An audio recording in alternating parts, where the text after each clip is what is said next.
marriage, lineage, and communal status. This topic carries profound social and legal implications, especially in the modern state of Israel, where religious identity determines civil status. Who is a Jew? Who can marry whom? Who belongs to the community? These questions strike at the heart of Jewish continuity and survival. The answers given by Rabbinic and Karaite Judaism diverge dramatically, creating complications that persist into the present day.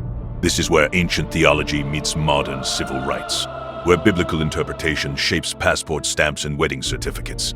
Rabbinic view. According to Rabbinic halacha, Jewish identity is determined matrilineally. You are Jewish if your mother is Jewish, regardless of your father's background. This rule, though not explicitly stated in the Torah, is derived from Talmudic interpretation of several biblical passages. Deuteronomy 7:3 forewarns against intermarriage with Canaanite women because he will turn your son away from following me. The rabbis infer that the son of a non-Jewish woman is not considered your son, implying that Jewish identity passes through the mother.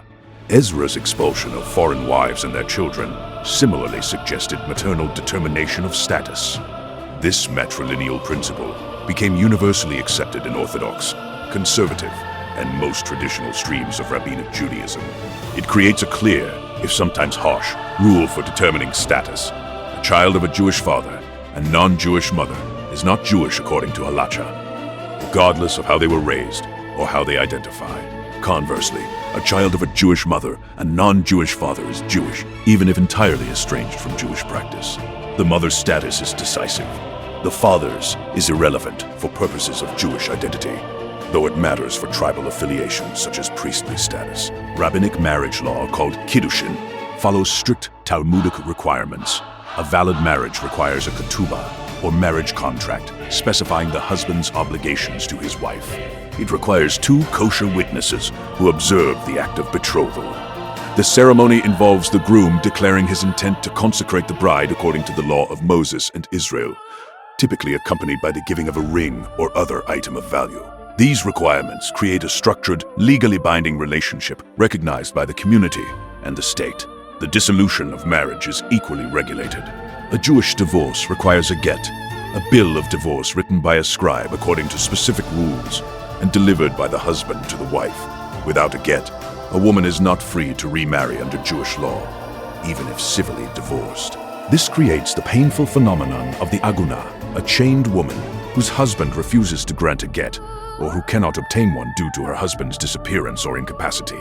Rabbinic courts have developed various strategies to address this problem, but it remains a serious concern in Orthodox communities. Divorce initiated solely by the wife is not recognized in Orthodox halacha, while conservative Judaism developed the Lieberman clause allowing the rabbinic court to intervene, and some Orthodox rabbis use prenuptial agreements to pressure recalcitrant husbands. The fundamental principle remains: the husband must voluntarily grant the divorce.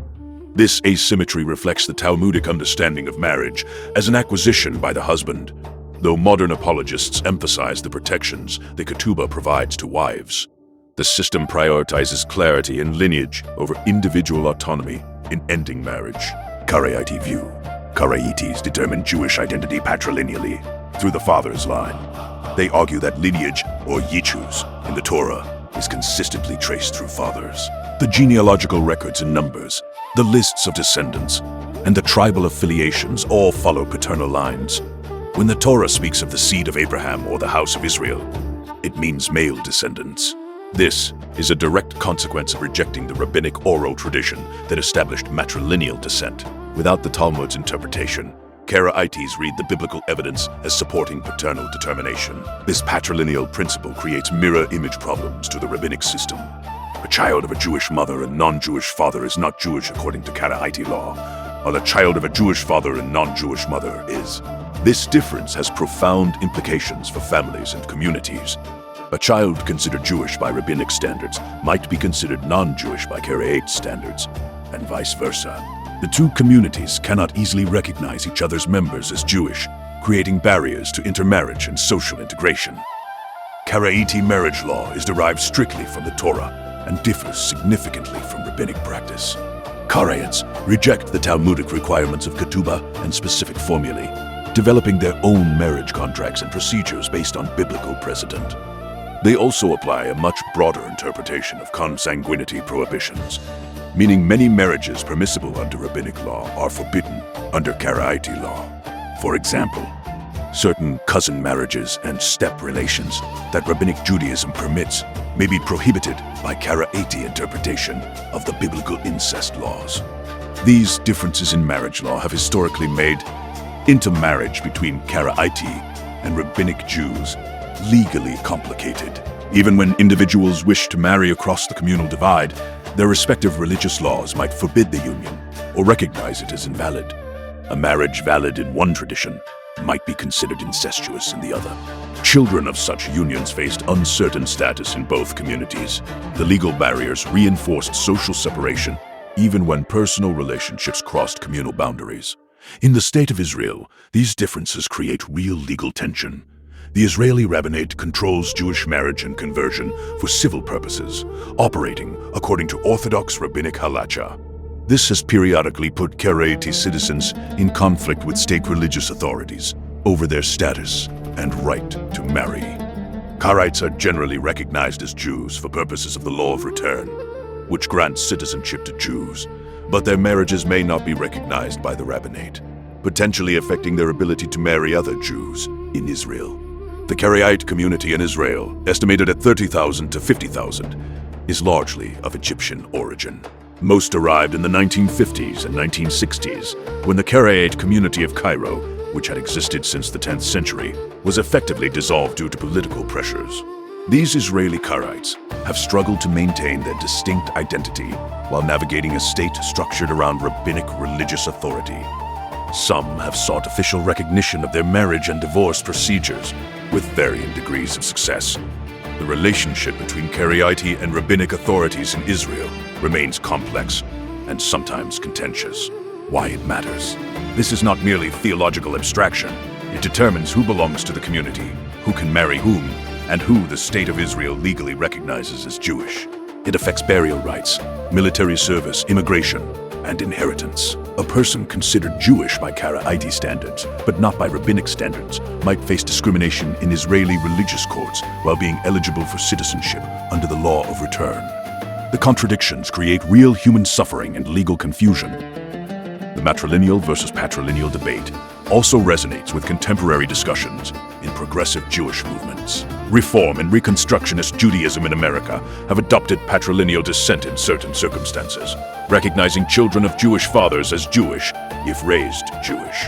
This creates strange alignments where progressive Jews agree with medieval Karaites against Orthodox rabbinic tradition.